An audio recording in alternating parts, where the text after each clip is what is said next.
Good morning. अब हम लोग जानेंगे क्लास 10वीं की एनसीईआरटी बुक में जो केमिकल रिएक्शन एंड इक्वेशन जो चैप्टर है, इसके 8वें वीडियो में हम लोग देख रहे हैं ज्वाला के बारे में जानेंगे कि ज्वाला आखिर क्या है। ज्वाला के बारे में हमको जानकारी यहाँ पर प्राप्त होगा कि सभी दहनशील गैसें, जो दहनशील गैस हैं, जब वे जलते हैं तब वह उत्पन्न करते हैं ज्वाला। यानी सभी दहनशील गैसें जलने पर जो उत्पन्न करते हैं वह ज्वाला को उत्पन्न करते हैं। इसके अलावे वे ठोस एवं द्रव ईंधन जो गर्म किए जाने पर वाष्प बनाते हैं और फिर वे जलने पर ज्वाला उत्पन्न करते हैं। इसके दो तरह के कार्य होते हैं ज्वाला का। एक, ऑक्सीजन की आपको पर्याप्त आपूर्ति होने पर, पहला पॉइंट यहाँ पर जो दिखाई दे रहा है, इसमें ईंधन का पूर्ण दहन होता है। इसमें निर्मित ज्वाला का जो रंग होता है वह नीला होता है। लेकिन प्रकाश की अगर बात करेंगे तो बहुत कम उत्पन्न होता है, इसीलिए इसे प्रकाशहीन ज्वाला कहा जाता है। और दूसरा पॉइंट जो आपको दिखाई दे रहा है वह है ऑक्सीजन की अपर्याप्त आपूर्ति होने पर इसमें ईंधन का पूर्ण दहन नहीं हो पाता। इसमें निर्मित ज्वाला का रंग जो होते हैं वह पीला होता है, क्योंकि ईंधन का इसमें पूरा नहीं जलन हो पाता है, जिसके कारण वाष्प के बिना जले हुए कार्बन के कण मिश्रित हो जाते हैं, जो तप्त होकर चमकने लगता है। इसे ज्वाला से पीला रंग का प्रकाश जो होता है, इस ज्वाला से पीला रंग का जो प्रकाश होता है वह उत्पन्न होता है। इसीलिए इसको ज्वाला को प्रकाशमान मंडल कहते हैं। और नेक्स्ट बिंदु पर जो हम लोग परिचर्चा करेंगे वो बहुत ही इम्पोर्टेंट पॉइंट हैं जो स्क्रीन पर आपको दिखाई दे रहे हैं। मोमबत्ती की ज्वाला, द कैंडल फिल्म। देखिए, मोमबत्ती एक ज्वलनशील पदार्थ है। मोमबत्ती को जलाने पर मोम पिघल करके बत्ती के ऊपर जो होता है ना वह चढ़ता है तथा वाष्प में परिवर्तित हो जाता है। यही वाष्प वायु या ऑक्सीजन में जलकर ज्वाला उत्पन्न करता है, जिसे मोमबत्ती की ज्वाला कहते हैं। मोमबत्ती की ज्वाला के 3 भाग होते हैं। पहला भाग आप देखिए यहाँ पर केंद्रीय मंडल का है।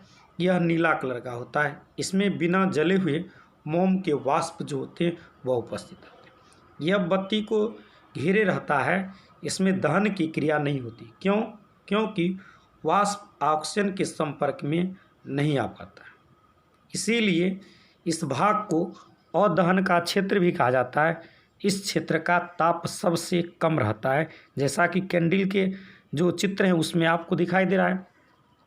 उसके बाद दूसरा इसका अगर हम लोग भाग का अगर परिचर्चा करते हैं तो ये है आपको प्रकाशमान मंडल। इसमें ऑक्सीजन की अपर्याप्त आपूर्ति होने के कारण मोम के वाष्प का अपूर्ण दहन होता है, अतः इसमें कार्बन के सूक्ष्म कण उपस्थित रहते हैं। यह जो भाग है वह ज्वाला का सबसे बड़ा भाग माना जाता है और इसका कलर पीला रंग का होता है। इसका ताप मृदुल होता है।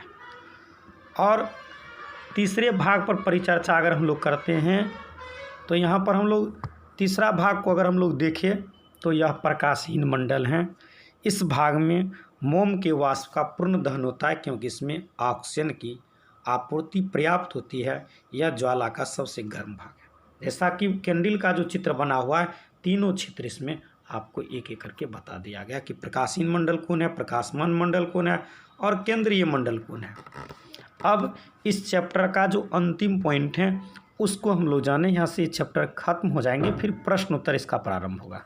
ठीक है, तो नेक्स्ट जो पॉइंट यहाँ पर आपको हैं वह हैं लिक्विफाइड पेट्रोलियम गैस, जिसको आप कहते हैं एलपीजी। यह एथेन, प्रोपेन और ब्यूटेन का मिश्रण है। क्लियर? यह आपको बहुत ही इंपॉर्टेंट और बोर्ड मॉडल क्वेश्चन है, इसको बड़ी ध्यान से याद कर लेंगे। यह एथेन, प्रोपेन और ब्यूटेन का मिश्रण है। इसमें आपको नॉर्मल और आइसोब्यूटेन को द्रव की अवस्था में परिणत करके लोहे के बने सिलेंडर में आपको रख दिया जाता है। इसका मुख्य अवयव ब्यूटेन है। ये जलकर पर्याप्त ऊष्मा प्रदान करता है, इसीलिए पेट्रोलियम गैस एक उत्तम ईंधन माना जाता है। दाब बढ़ाने पर ये तीनों गैस आसानी से द्रव के रूप में परिणत होते हैं। इस द्रव को द्रवीभूत पेट्रोलियम गैस कहा जाता है।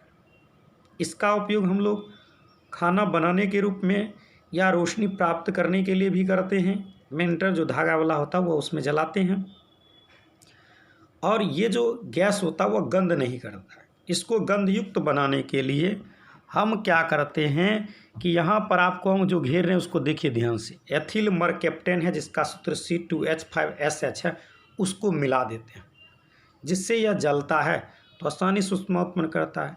यह 1 ग्राम जलेगा तो 50 से 55 किलो जूल ऊष्मा जो होते हैं वह उत्पन्न करता है। इस तरह से ये चैप्टर आपको कंप्लीट हो गए, और नेक्स्ट वीडियो में इससे संबंधित प्रश्नों पर हम लोग विचार करेंगे। तब तक के लिए आपको बहुत बहुत धन्यवाद। मैं लेखक Kamleshanand Upadhyay Hariaudh Keshavchandra Shekhawat direct Samvidha coaching centre से आपको लाइव दिखा रहा हूं।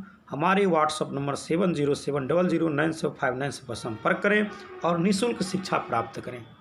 मैट्रिक वाले स्टूडेंट हो या इंटरमीडिएट वाले स्टूडेंट हो या इंटरमीडिएट पास आउट कोई भी स्टूडेंट हो, science, mathematics, Sanskrit, Hindi, English और अन्य सब्जेक्टों को पढ़ने के लिए लेखक महोदय से संपर्क करें, और हमारा YouTube channel chemistry live Kanti को सब्सक्राइब करें। धन्यवाद।